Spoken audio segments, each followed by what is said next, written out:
Obrigado, Senhor, pela minha família.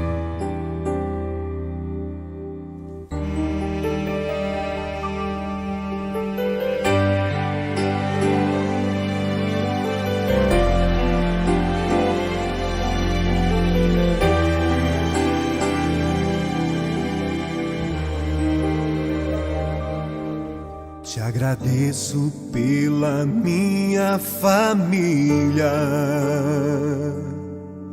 e por tua presença no meu lar. Te agradeço pelo pão de cada dia que o Senhor nunca deixou faltar. Te agradeço pela nossa harmonia. Só em Ti, Senhor, podemos confiar. Já te agradeço pelas Tuas maravilhas e os milagres que ainda há de operar. A minha família é bênção do Senhor. Me ensina a tratar minha família com amor. Edifica minha casa para o Teu louvor. A minha família é um presente do Senhor.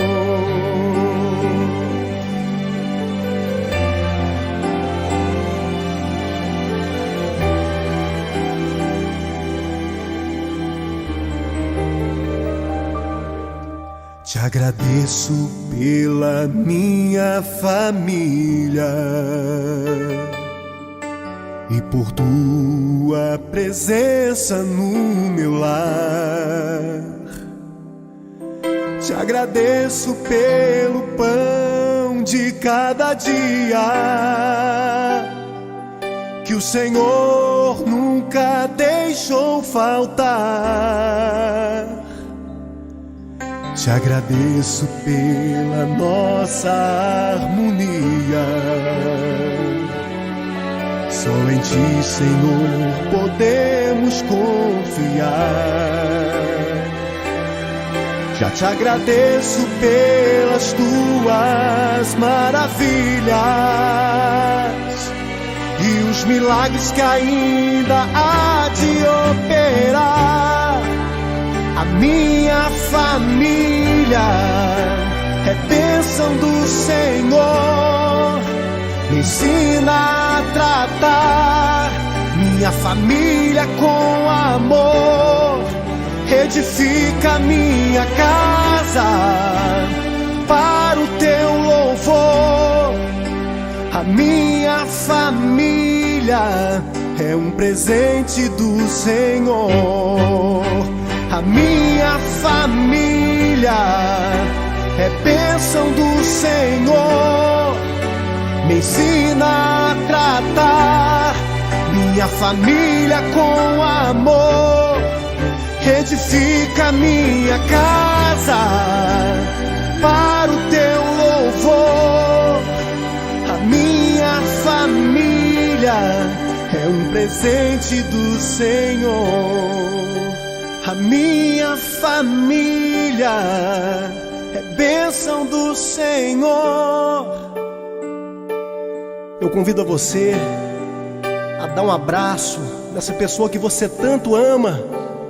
E se você não está perto dessa pessoa, liga para ela, diga: eu te amo, você é muito importante para mim. A minha família é um presente do Senhor. A minha família é bênção do Senhor. Me ensina a tratar minha família com amor. Edifica minha casa para o Teu louvor. A minha família é um presente do Senhor.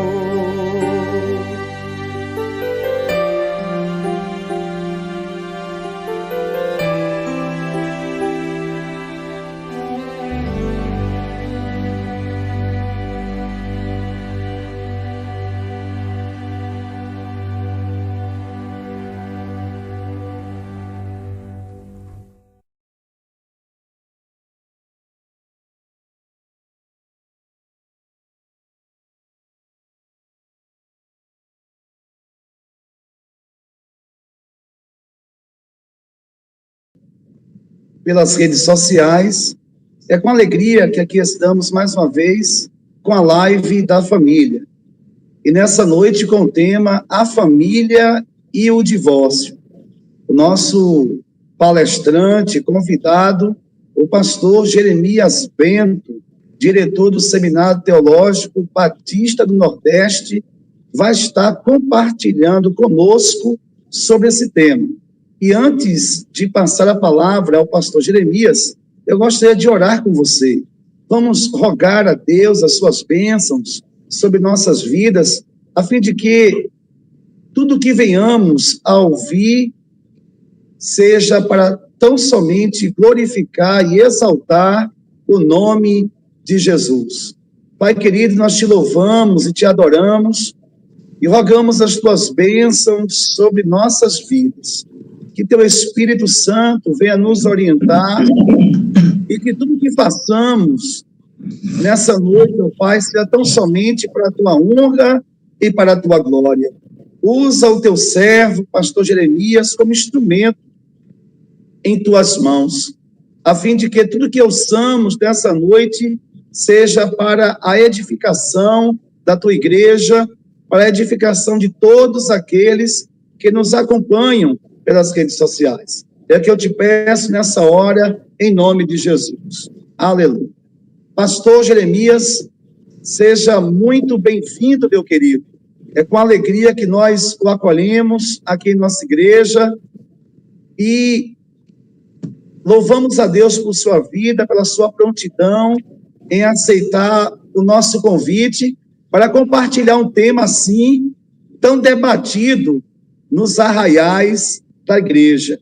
E antes de ceder a palavra ao senhor, eu gostaria de deixar com os nossos amigos, com os nossos irmãos, alguns dados, que eu considero relevantes para a abordagem que logo haveremos de ouvir. Segundo o IBGE, Instituto Brasileiro de Geografia e Estatística, a média de duração do casamento, pastor Jeremias e irmãos, é de 13 anos e 8 meses.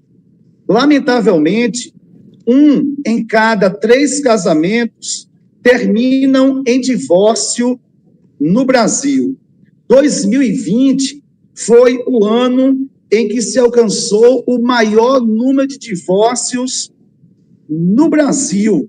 Foi um ano, assim, que se revelou como o ano da separação, como o ano do divórcio. Em 2020, em abril de 2020, foram realizados 25.394 casamentos, número 61,8% menor que o registrado no mesmo mês em 2019. Ou seja, em 2019, casaram-se 66.561 pessoas. Já em 2020, o número de casamentos foi bem abaixo, 25.394 pessoas se casaram.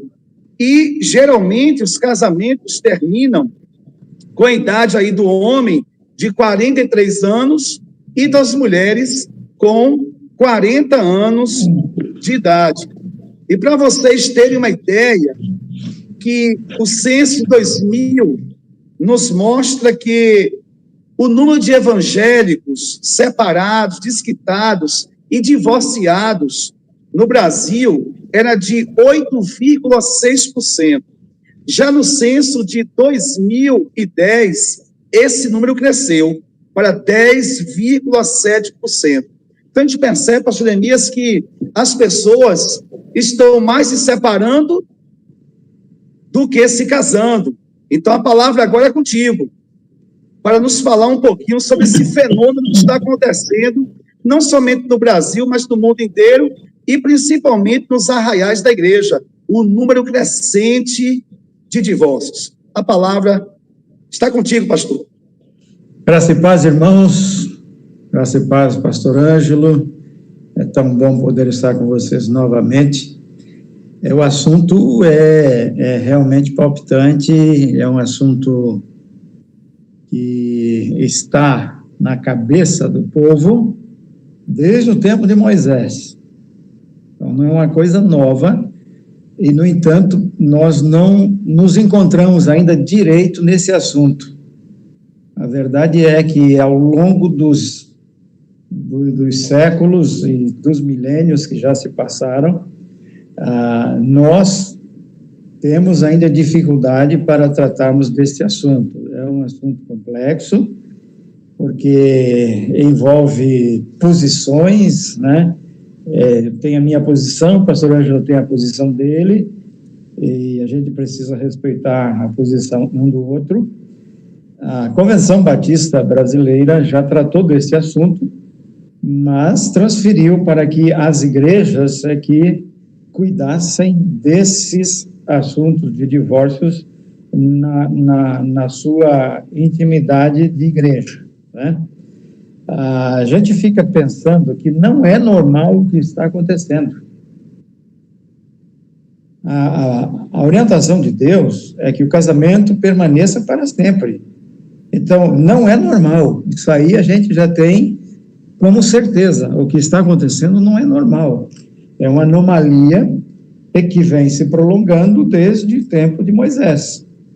Porque, como disse a palavra de Deus, né, Jesus, tratando desse assunto, lá em Mateus, ele diz, olha, por causa da dureza do coração, não é porque Deus quer.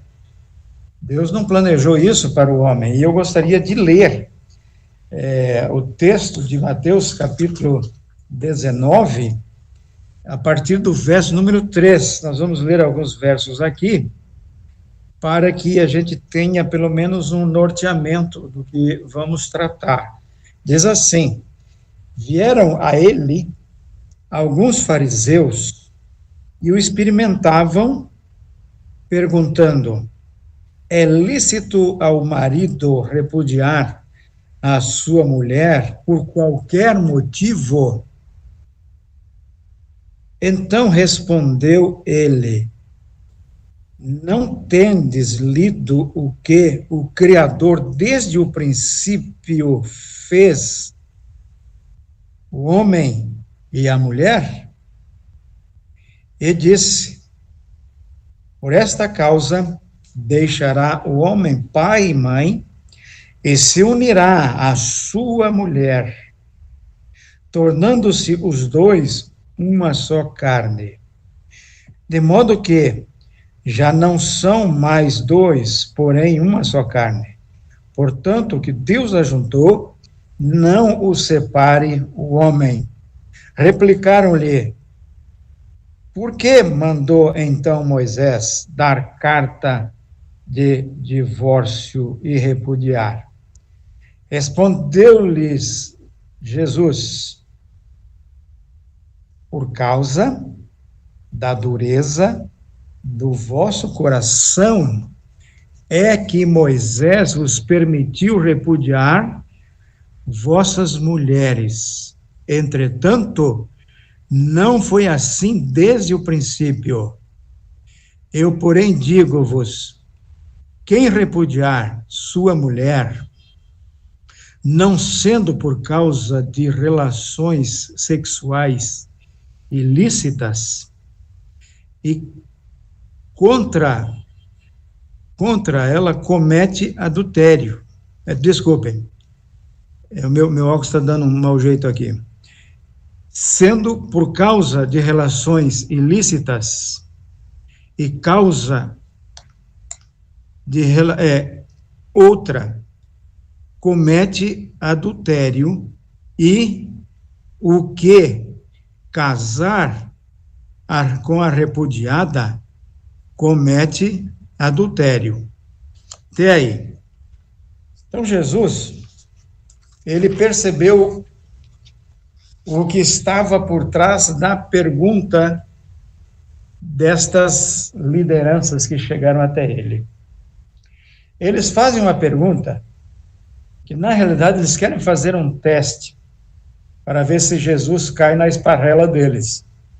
Eles perguntam: é lícito que o homem dê carta de divórcio por qualquer motivo, eles tinham em mente duas coisas. Eles estavam doutrinados por duas correntes. Havia duas escolas na época. A escola de Eiléu e a escola de Shammai. Eiléu era aquele que defendia o divórcio por qualquer motivo. Se não estivesse mais de acordo, ou não tivesse mais paixão, não tivesse mais amor, não tivesse mais desejo, então podia dar carta de divórcio. Shammai era mais conservador, ele era mais durão. Somente, a escola dele ensinava que somente em caso de adultério de uma das partes. A parte que havia adulterado não estava liberada para casar novamente. Somente a parte prejudicada. Então, essas duas correntes, esses dois líderes aqui, eles haviam chefiado o Sinédrio. Eles tinham sido os líderes do Sinédrio em tempos diferentes. E ambos começaram a viver antes de Cristo, mas pegaram já a era cristã, já no pós-nascimento de Cristo. Parece-me que quando Jesus foi perguntado sobre isso, esses dois, pelo menos, Eiléu ainda estava ali presente na comunidade, não mais como líder do Sinédrio, porque ele já estava com uma idade avançada, como também o Shammai, os dois. Então, eles tinham esses dois parâmetros aí. Um ensinava que o divórcio poderia ser dado por qualquer razão. Já o outro dizia, não, só em caso de adultério. E é claro que eles estavam mais simpatizantes ao Eiléu, mas eles queriam pegar Jesus nessa trama aí, para ver se Jesus iria contrariar o que havia sido dito lá no passado. Então, para mim, o problema de divórcio é falta de maturidade. Eu acho que o dia que nós tivermos mais maturidade para tomarmos as nossas decisões de namoro, que o divórcio, meus irmãos, ele começa no namoro. O divórcio começa no namoro. E nós precisamos estar atentos às sinalizações que nos permitem percebermos que a coisa pode não ir bem lá na frente. Então, nós precisamos ter mais maturidade, até mesmo quando nós iniciamos um namoro. E a realidade é que a gente vê tanta imaturidade por aí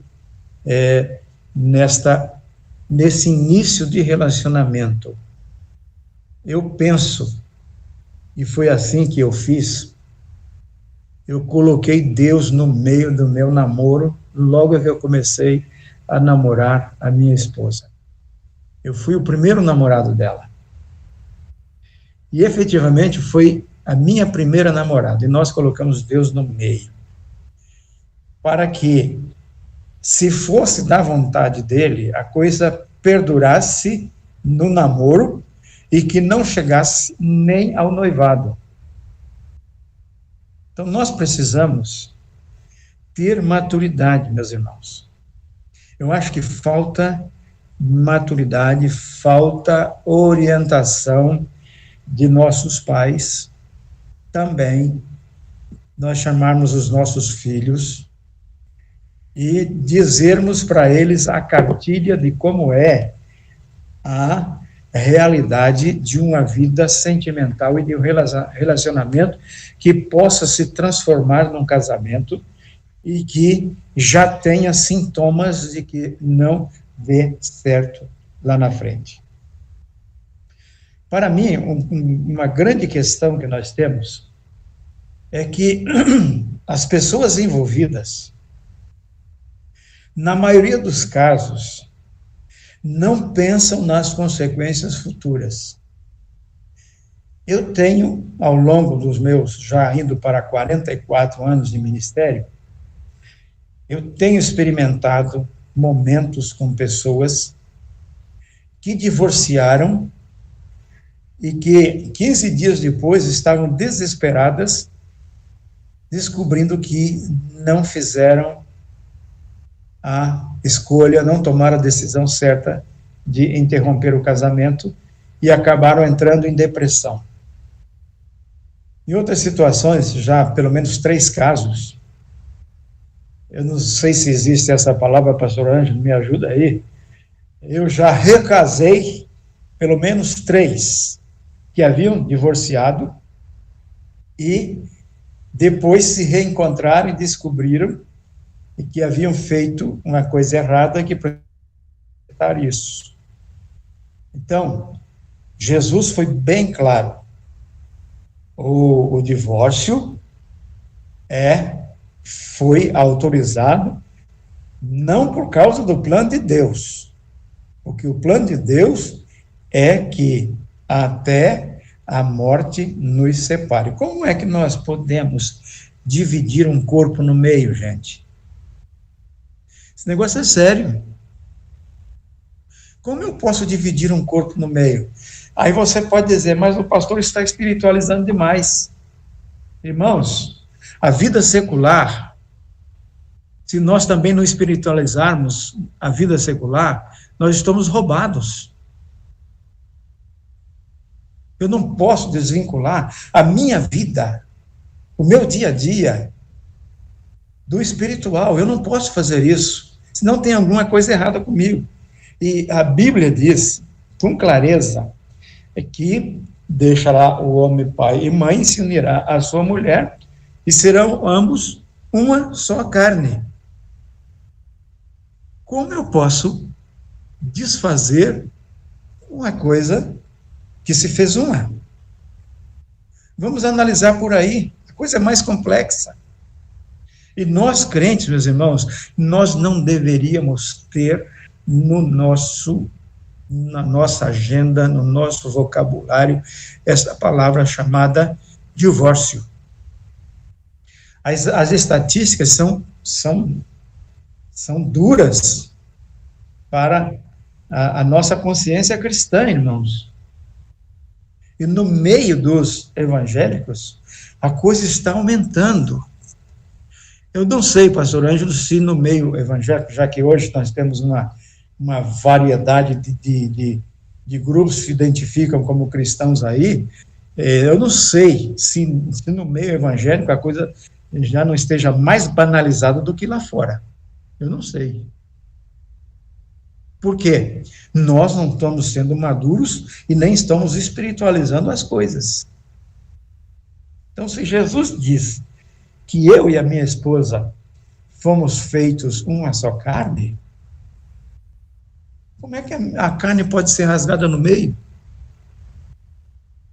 Expliquem isso.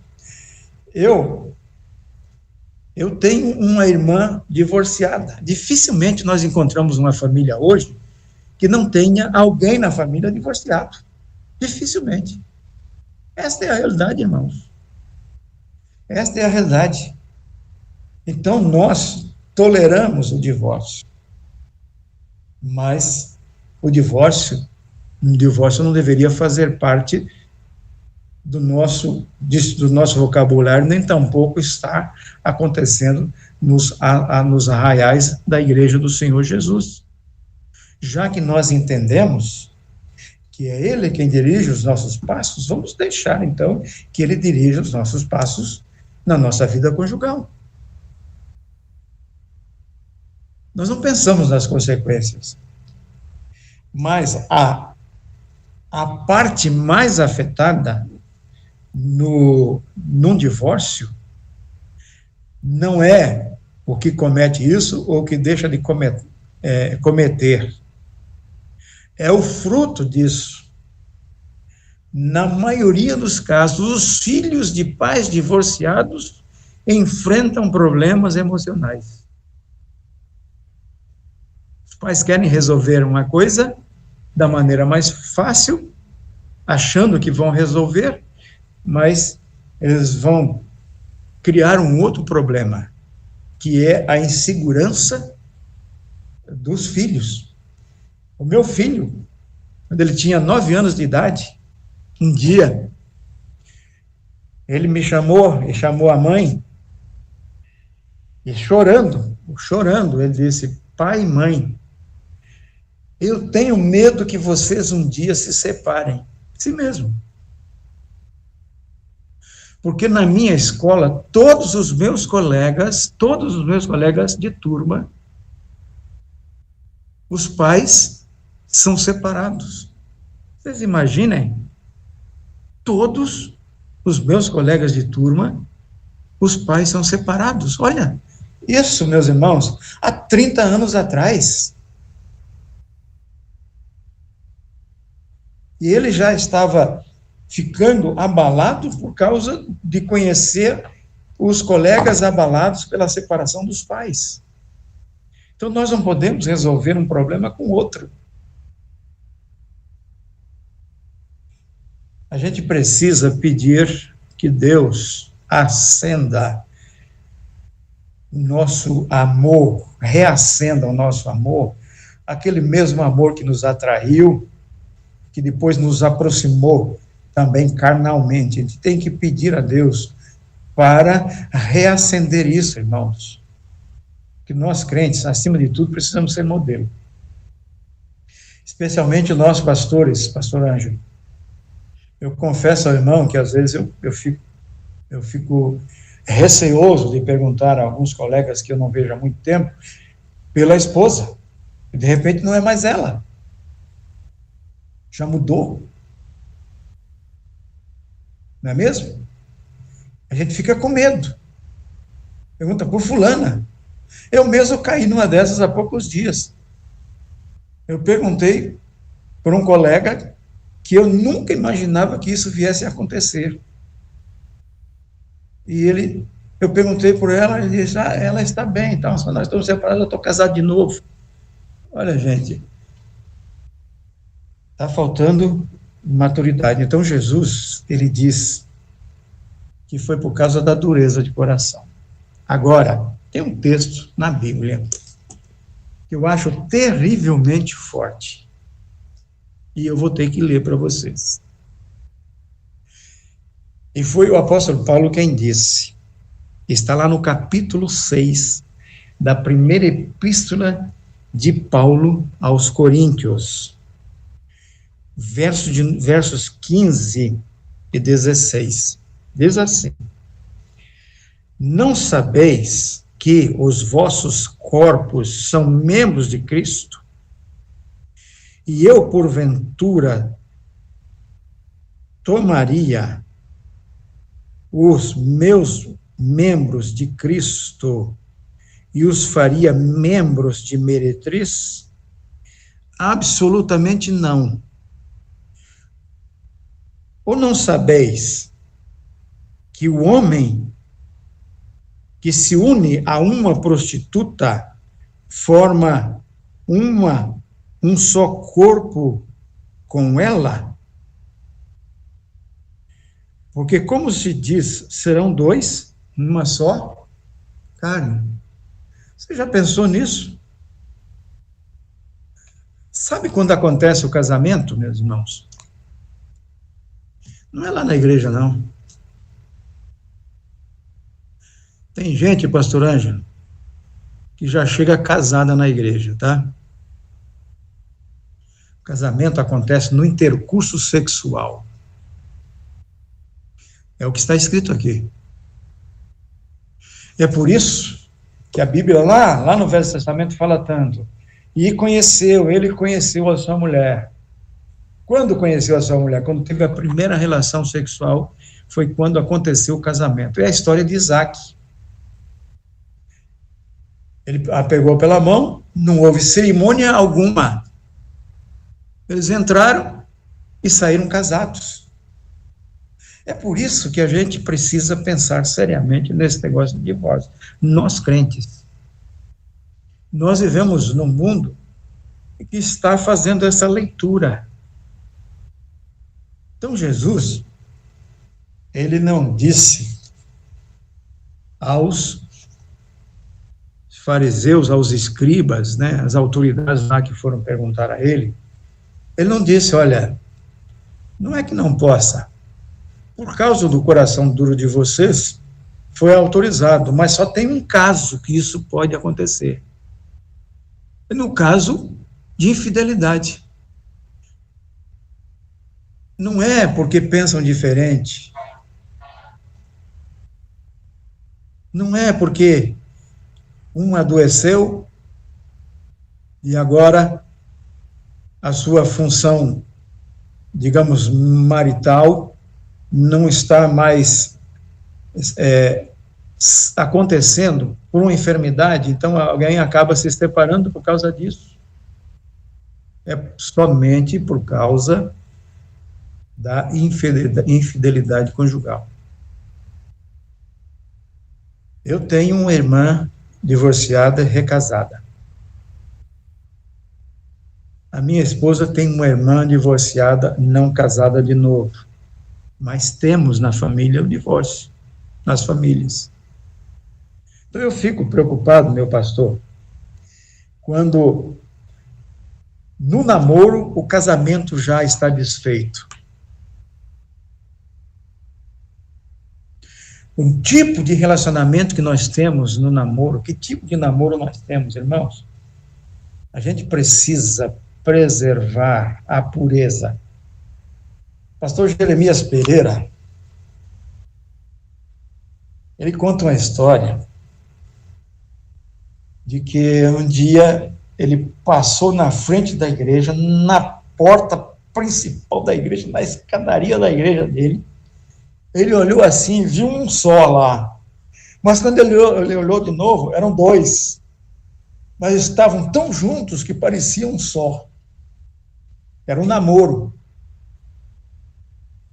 Aí, ele chamou o rapaz no gabinete e disse, olha, você toma cuidado com o seu namoro. Aí o moço disse, pastor, mas não tinha nada. Ele disse, olha, piorou tua situação. Do jeito que você estava com ela, se não tem nada, você tem algum problema. Vou usar uma expressão chula aqui. O meu professor, um dos professores de teologia do seminário, ele dizia o seguinte, quando o beijo, os dois lábios se juntam, esquenta embaixo. E é verdade. É verdade. Então, às vezes nós já decretamos o final do nosso casamento com o tipo de namoro que nós estamos tendo hoje. Então, jovens, cuidado. Isso pode prejudicar o seu casamento futuro. Os que já casaram e tiveram experiências anteriores ao casamento, peçam perdão a si mesmos e a Deus e esqueçam. Não deixem que este passado acabe angustiando vocês. Porque não existe pecado que nos roube a salvação. Não existe. Somente o pecado contra o Espírito Santo. É o único. Então, não existe pecado poderoso o suficiente para me tirar dos braços do Pai, de jeito nenhum. Mas eu preciso tomar muito cuidado. Eu preciso sempre chamar a Deus para o meu relacionamento conjugal. Eu quero contar a história dos meus pais. Meu pai faleceu ano passado, com 96 anos de idade. Eles foram casados mais de 71 anos. Mais de 71 anos. Eles têm autoridade para chegar e dizer, olha, cuidado com o seu casamento. Eu sei que eles tiveram pensamentos diferentes. Pensaram diferentes. Tiveram dificuldades, mas pessoalmente, pastor Ângelo, eu nunca os vi discutindo. Tampouco brigando. Nunca. Nos 71 anos de casados deles, nunca vi. Agora, eles tiveram algumas desavenças de pensamentos? Certamente que sim. E com certeza, eles venceram esse tempo todo por causa de uma experiência com Deus, algo espiritual. Eles espiritualizaram o casamento deles. Então, eles, a parte física do casamento deles era feito com oração. Um dia meu pai me disse o seguinte, meu filho, sempre que sua mãe e eu terminamos uma relação física, nós sentamos na cama e agradecemos a Deus pela bênção do sexo na nossa vida. Isso é espiritualizar uma coisa que nós sabemos que é física. Nós fazemos isso mesmo, pelo menos intencionalmente?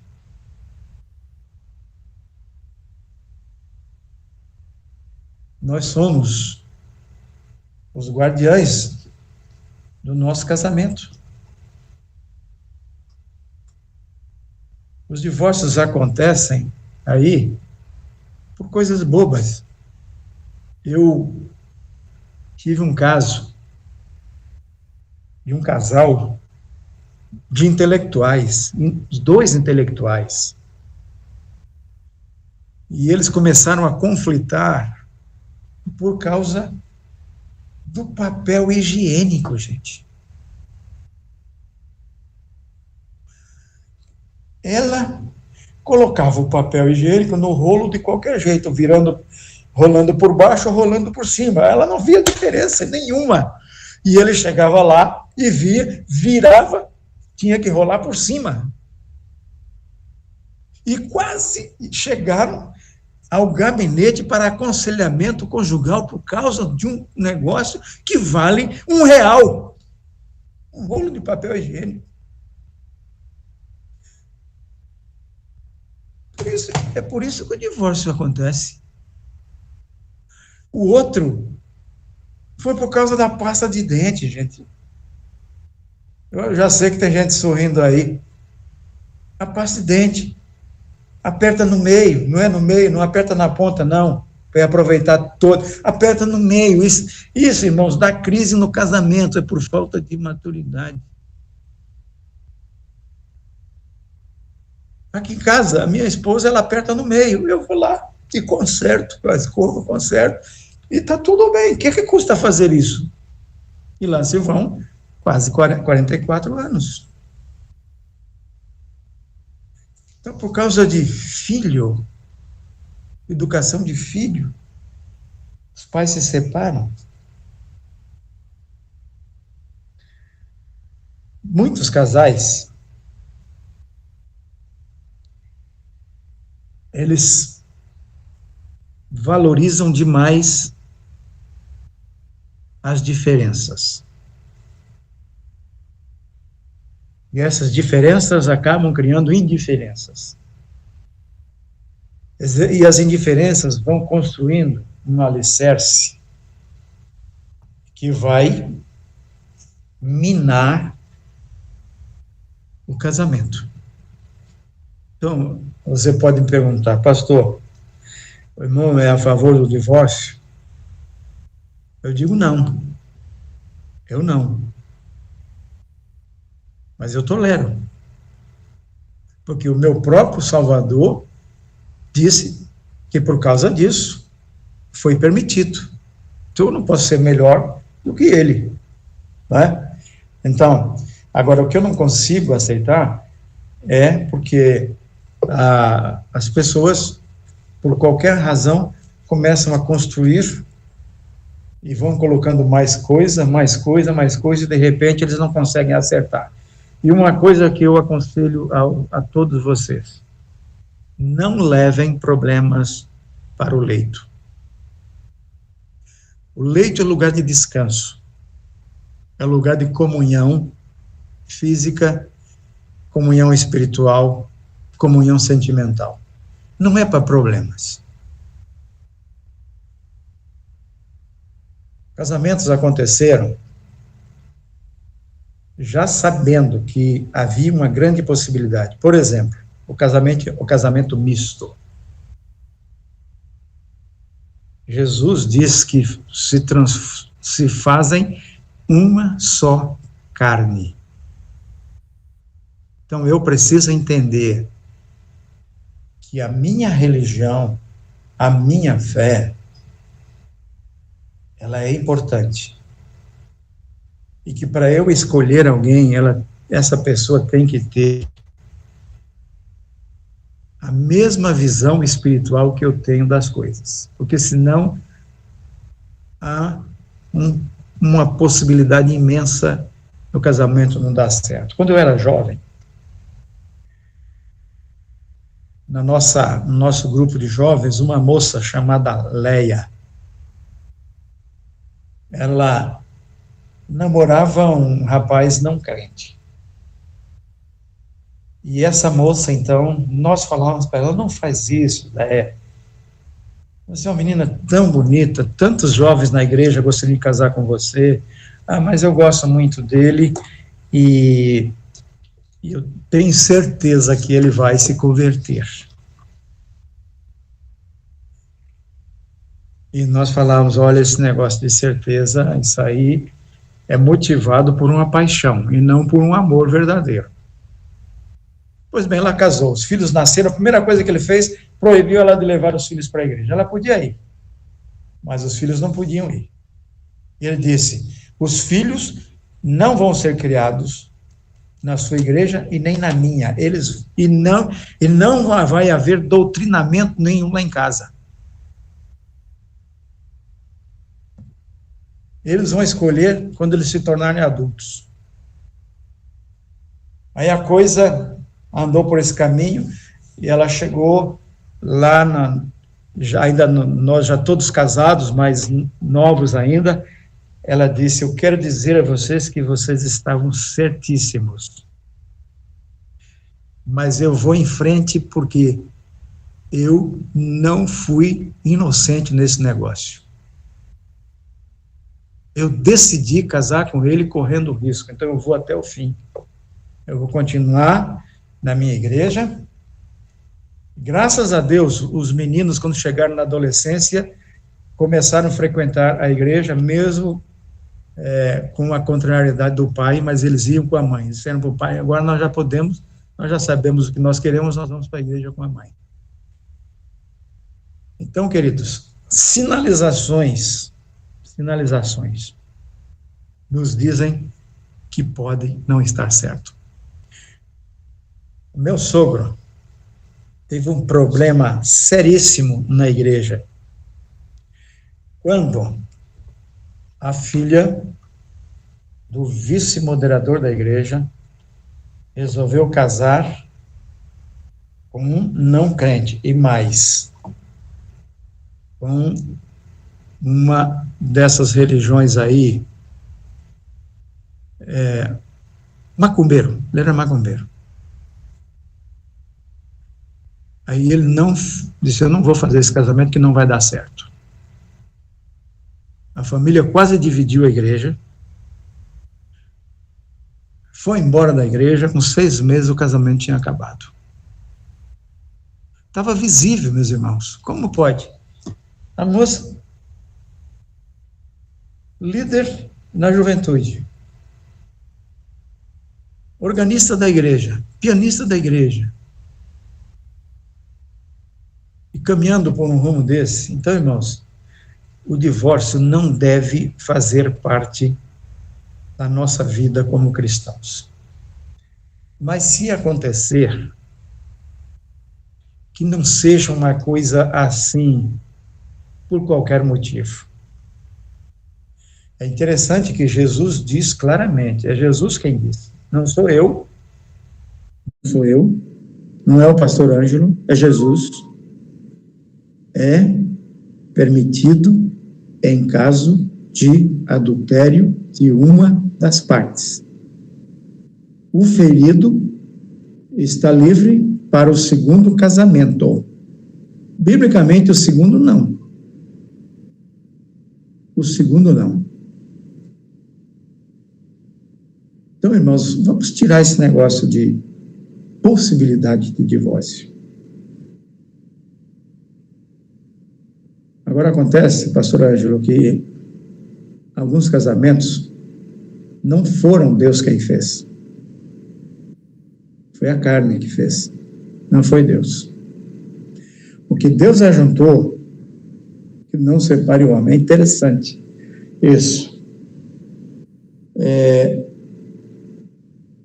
Deus vai aproximando, vai juntando. Olha, a minha esposa é carioca. Eu sou paranaense lá do fundão do Paraná, do fim do Paraná, do fim mesmo, lá do fim, da fronteira com a Argentina. Deus me tira de lá com 16 anos de idade, me leva para o Rio de Janeiro. Eu conheço uma menina que na época tinha 13 anos de idade, eu com 16 anos. Com 14 anos, nós fomos eleitos para a secretaria da Escola Bíblica Dominical. Um ano eu era o primeiro secretário, o outro ano era ela a primeira secretária, e aqui nós fomos nos aproximando. Então eu fico pensando, como Deus pega e vai juntando cada um de nós. Eu não sei como é que aconteceu com o pastor Ângelo. Vocês são da mesma cidade, pastor Ângelo? Não, pastor. Então foi um negócio assim. Eu sou de Rui Barbosa e Pau de Santa Luz. Pois é. Então, um dia, Deus foi aproximando vocês, né? Então, que Deus ajuntou, que não separe o homem. Irmãos, Deus vai aproximando os seus filhos das suas filhas. Mas isso não significa que nós não vamos ter problema. Mas a gente precisa, como eu disse anteriormente, espiritualizar também o casamento para que os problemas sejam administrados, para que não haja uma separação. Então, divórcio por qualquer coisa, isso aí contraria a vontade de Deus. Eu conheço uma personagem que já deve estar no quinto casamento, parece mais a ator e a atriz, né? Já está no quinto casamento e, lamentavelmente, é um pastor. E acha que está tudo bem. Então, diferença, pensamento, diferença disso ou daquilo. E uma outra coisa que também pode provocar dificuldade lá na frente é a diferença cultural dos dois, tá? A diferença cultural dos dois. Isso é muito importante. Por exemplo, uma médica casando com um plantador de feijão, tá? Ele só planta feijão. Qual o diálogo que eles vão ter durante a semana?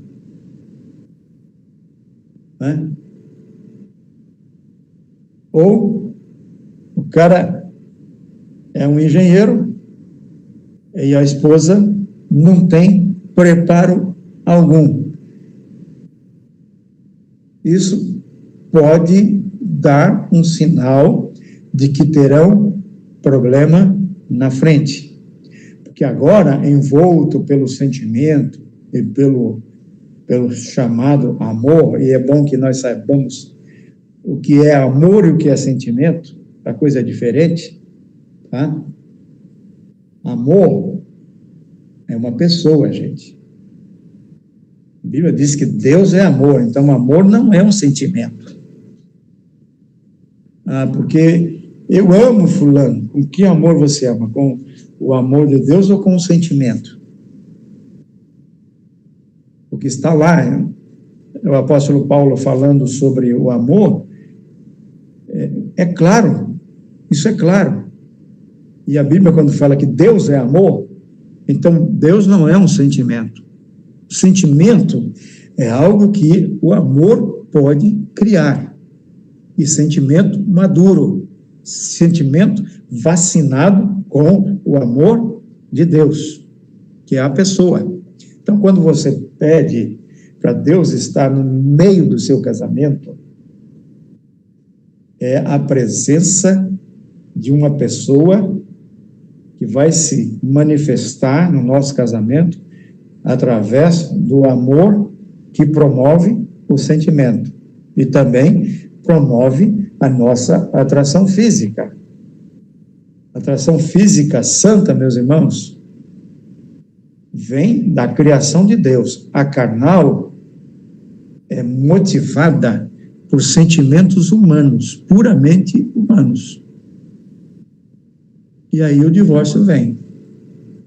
E como vem? Então, queridos, às vezes o divórcio nem acontece, porque o casamento nunca aconteceu. Eu li um pensamento, não sei onde e quem falou, ele usou a seguinte expressão: a morte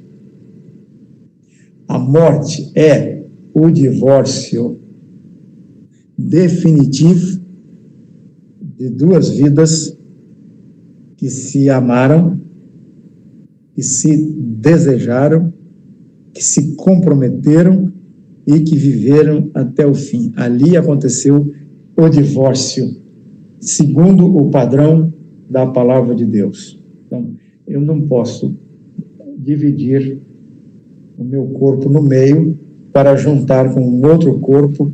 Que salada vai acontecer? Então, o apóstolo Paulo diz: se você se une à prostituta, você se faz uma só carne com ele. Tá?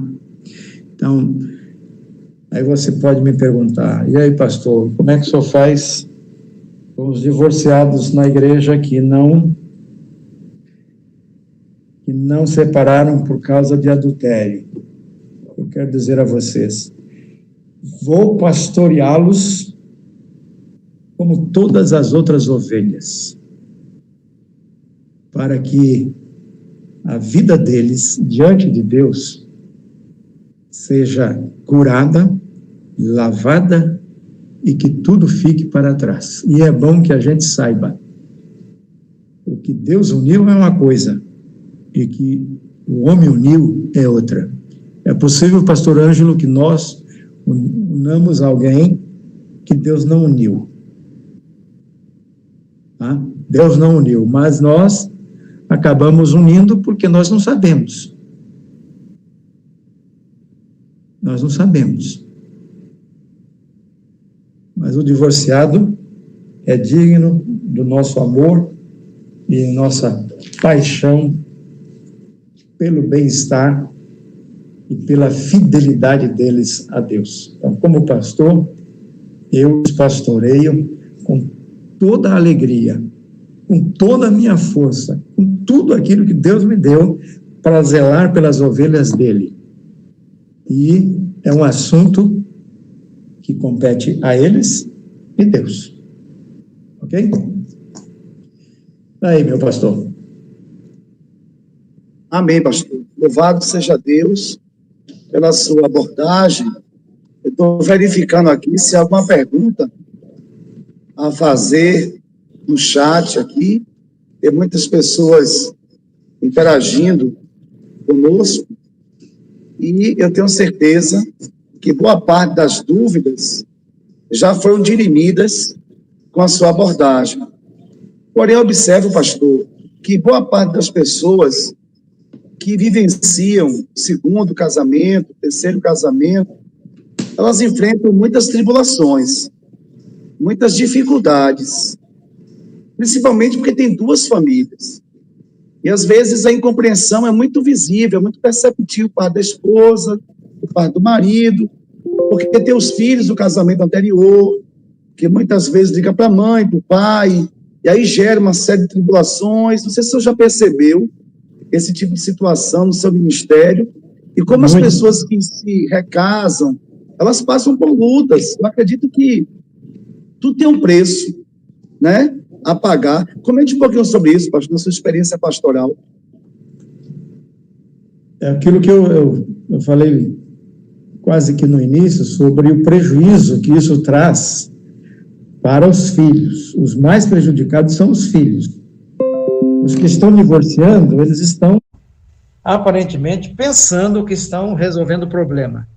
Mas tem uma outra coisa, de casais que casaram de novo e que já me procuraram e que, mais que amem a pessoa com quem casaram, eles não conseguem apagar a imagem do passado. Sim. É como as correntes da escravidão que são arrastadas fazendo barulho atrás de nós. Vou te pegar novamente. Né? É isso aí. Então, fica uma sombra. E os filhos são os mais prejudicados. Olha, aqui em Feira, com um funcionário nosso, que os pais separaram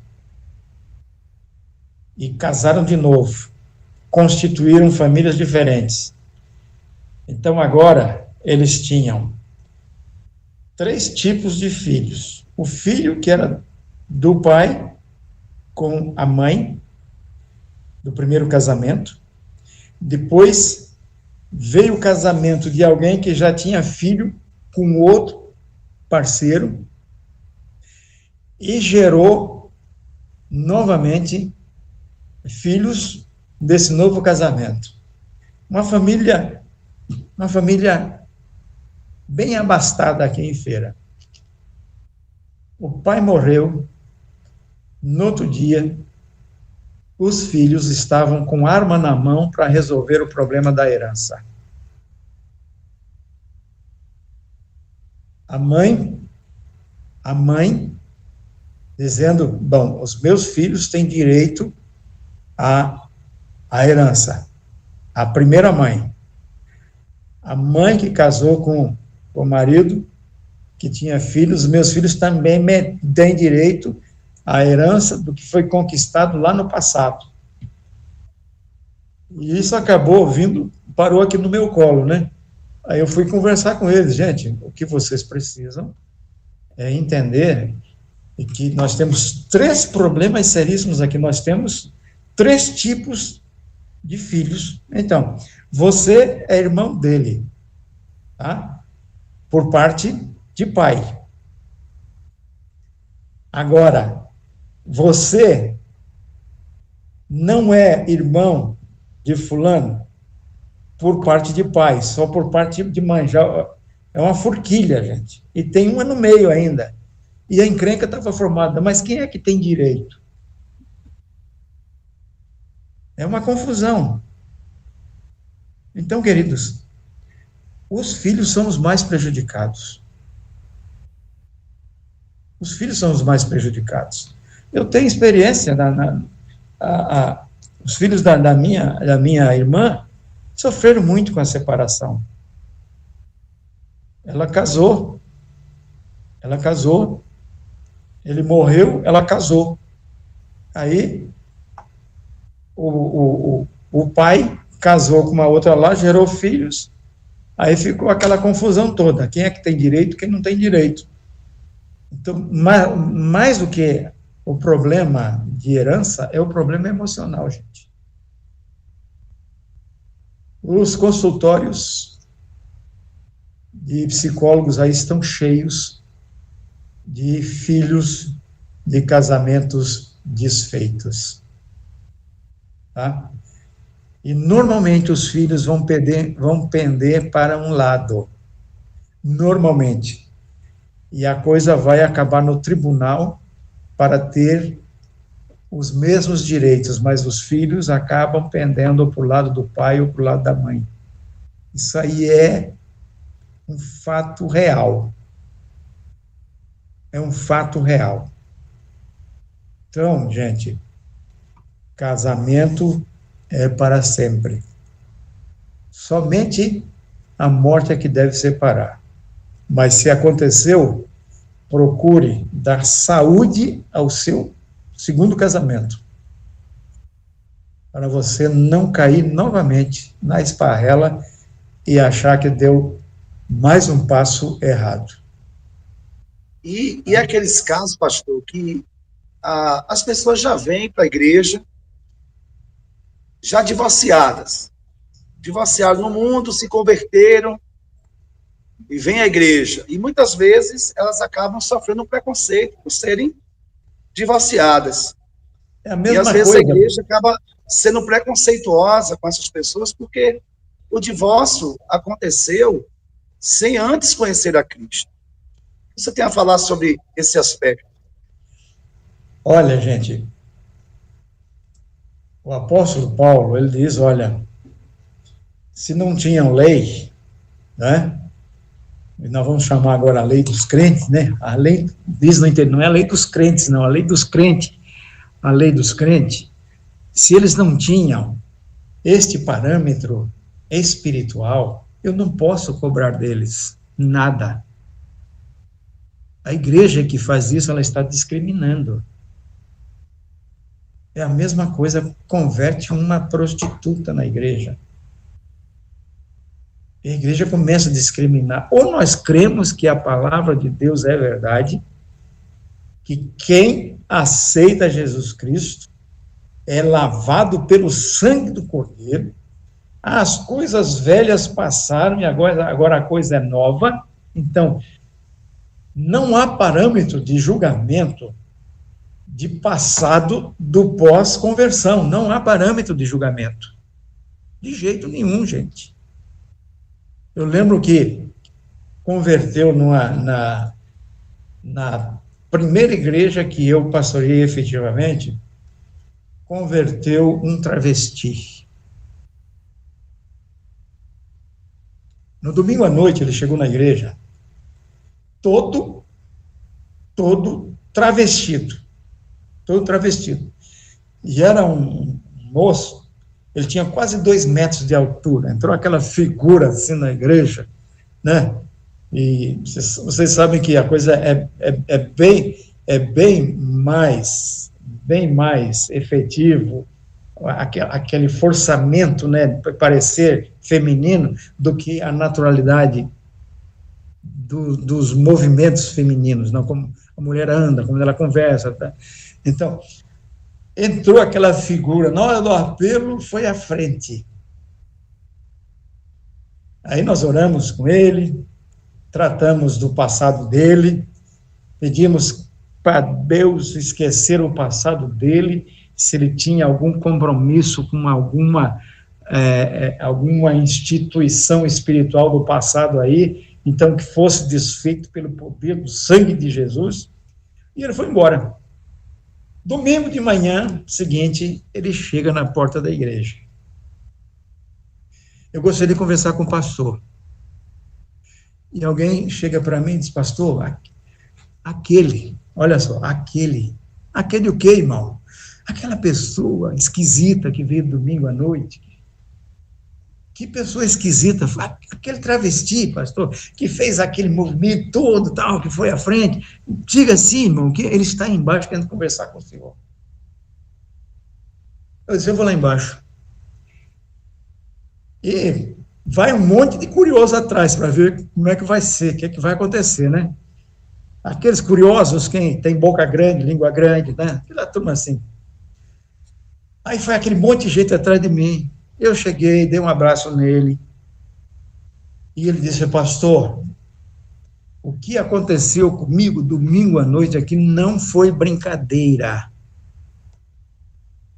Eu realmente aceitei Jesus como meu Salvador.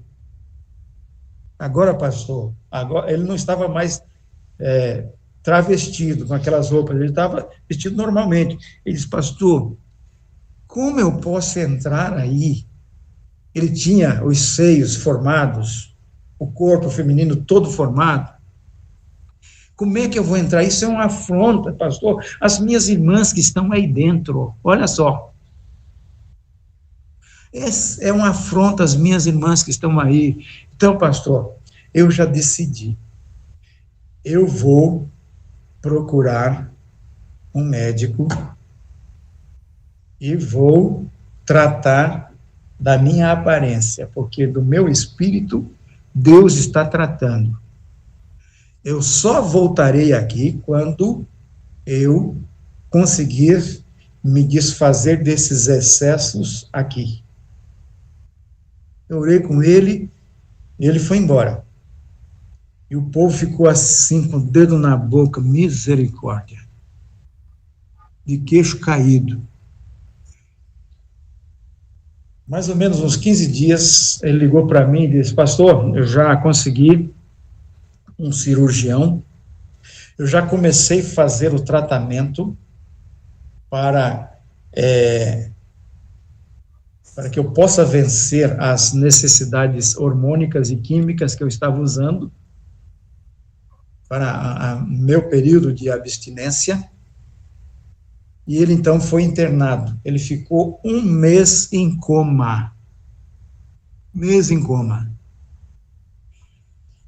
Quando ele saiu do coma, as cirurgias começaram, uns 6 meses depois, ele voltou para a igreja, um homem diferente.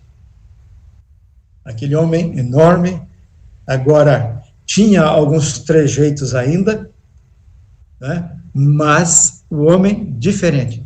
E a igreja, quando viu ele falando que ele não podia entrar no santuário daquele jeito para não afrontar as irmãs, a igreja começou a ter uma compreensão diferente. E ele foi recebido com muito carinho.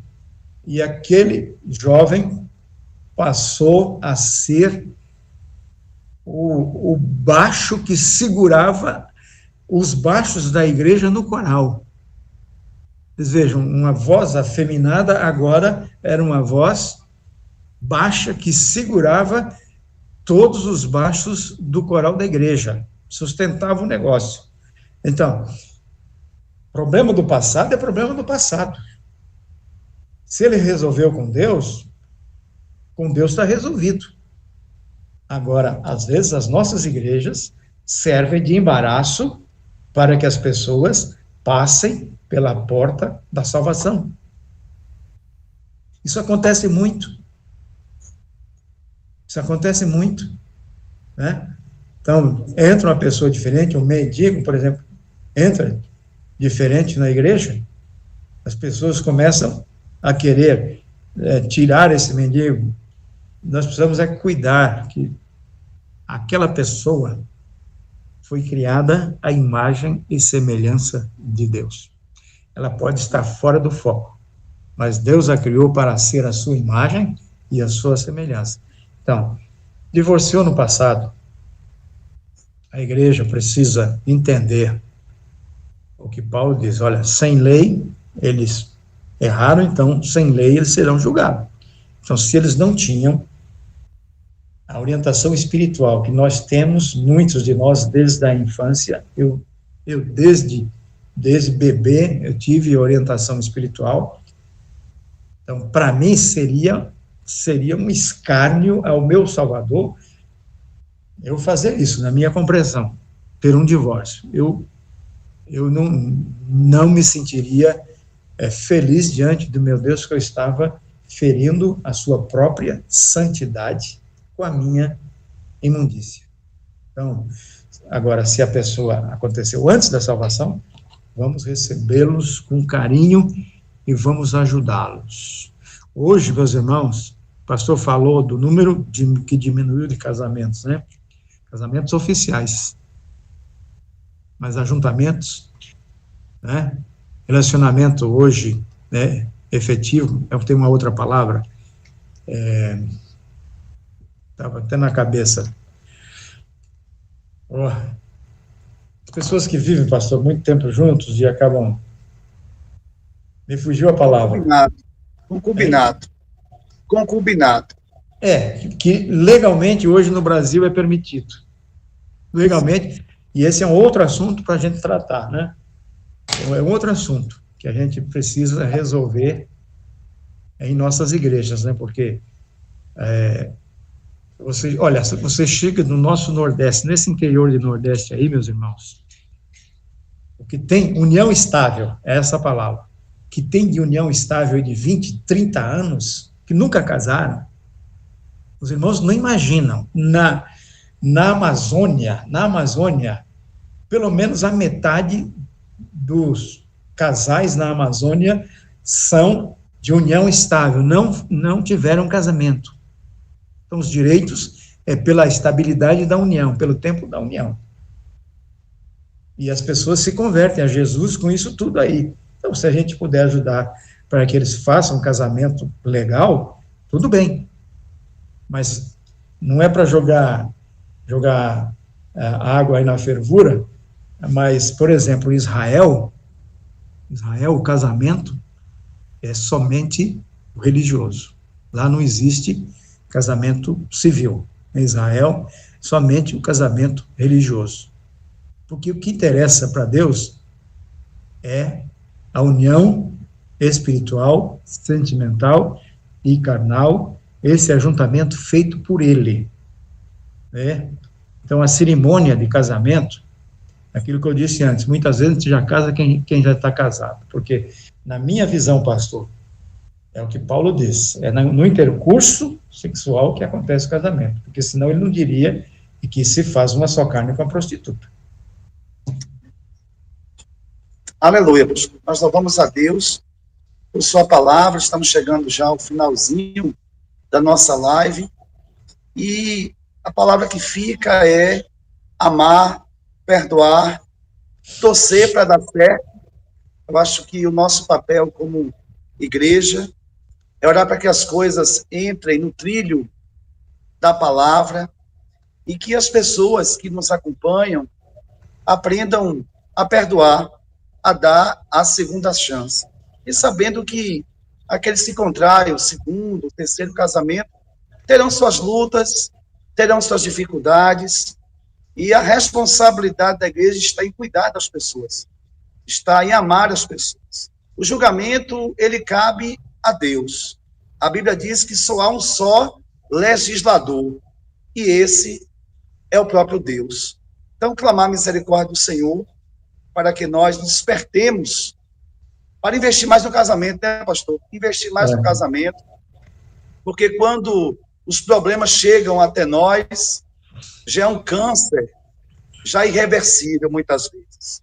Então, os sintomas vão aparecendo, e a orientação é que você compartilhe com seu pastor, com seu líder espiritual, a fim de que ele possa lhe acompanhar e lhe ajudar a dirimir os problemas que vão surgindo no casamento, e muitos deles fúteis, banais, e que precisam de orientação pastoral, orientação bíblica, para que o casamento seja funcional. Como disse o senhor no início, que casamento tem prazo de validade, é até que a morte vos separe. Então, Deus te abençoe, pastor, dê a sua palavra final aí para os nossos amigos e irmãos que nos acompanham nesse momento. Minha palavra é de gratidão a Deus pela oportunidade de poder estar com vocês aqui. E o casamento é a coisa mais abençoada que Deus fez para o homem. Quando Deus criou o homem, é interessante isso. O homem estava só. sozinho. Os animais tinham suas companheiras, mas o homem não tinha. Então Deus colocou o homem num jardim, não foi num campo de batalha. Não foi num campo de batalha, foi num ambiente de paz, de flores e de beleza. Mas mesmo assim, o homem estava sozinho. Então Deus, mesmo nessa ambiência linda e gostosa, o homem sentiu solidão. Então, esse tempo que Deus leva para fazer Eva foi para que o homem valorizasse mais o casamento. Então, ele não foi criado já com a esposa, para ele saber, solidão é um negócio que não presta. E o casamento é para acabar com a solidão. E aproveito, já que é o mês da família, para dar uma palavrinha rapidinha. Eu estremeço diante da palavra que diz, a recomendação para nós, maridos, nós devemos amar nossas esposas como Cristo amou a igreja e a si mesmo se entregou por ela. Então, queridos, ele se entregou para purificá-la.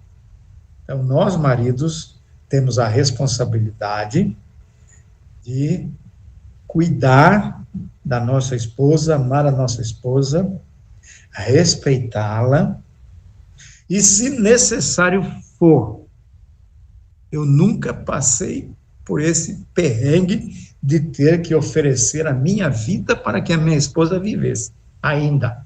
Talvez um dia, não sei, mas é muito mais sério, porque ele compara a minha postura diante da mulher, diante da minha esposa, a postura de Jesus com a igreja.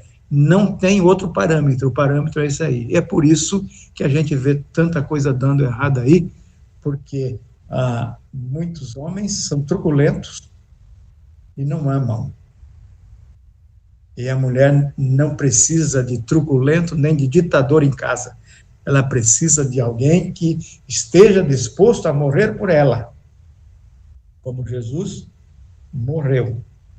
E aí, meus irmãos, nós vamos entender que, apesar de tudo, a nossa casa ainda é um jardim onde nós nos sentimos bem. Então, maridos, vamos regar as flores do nosso lar. A nossa esposa, os nossos filhos. Vamos pulverizar sobre eles a nossa paixão por eles, o nosso amor por eles, e que nós ofereçamos a eles segurança, proteção. Que a nossa presença como líder seja uma presença esperada, desejada, ansiada, e não aquela presença que, quando o homem está chegando, até o cachorro se esconde debaixo da cama com medo dele. A nossa casa, o nosso lar, é o jardim onde estão plantadas as flores que Deus nos deu. Amém. Louvado seja Deus. Vamos orar nesse momento, louvando a Deus por essa grande oportunidade que temos de nos alimentar de uma palavra tão rica e edificante nessa noite. Pai querido, nós te louvamos e te rendemos graças por essa grande oportunidade que temos nessa noite de ouvir o teu servo nos trazer uma palavra do teu trono, do teu coração, para os nossos corações. Abençoa o teu servo, da sua esposa, da sua família, guarda este lá em tuas mãos, ó Deus querido. Abençoa todos os casamentos que estão nos acompanhando nesse exato momento. Que bênçãos sem medidas recaiam sobre cada lar, sobre cada matrimônio, e que o Senhor faça nossa casa um lugar que o Senhor tem prazer em ficar. Que o Senhor faça nosso casamento uma bênção, a fim de que possamos, ó Deus, influenciar não somente a nossa casa, mas também influenciar a nossa sociedade. Obrigado por tudo, em nome de Jesus. Amém. Pastor Jeremias, um abraço no coração, meu querido. Foi um prazer Abração, muito obrigado, grande hein? tê-lo conosco, você que nos acompanha. Deus abençoe a sua vida e até a nossa próxima live, na próxima terça-feira, às 19h30. Boa noite e que o Senhor e Cristo vos abençoe. Amém.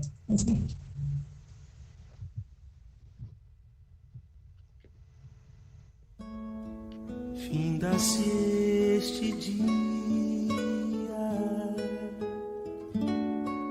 que meu Pai me deu, sombras vespertinas cobrem já os céus. Ó Jesus bendito, se comigo estás,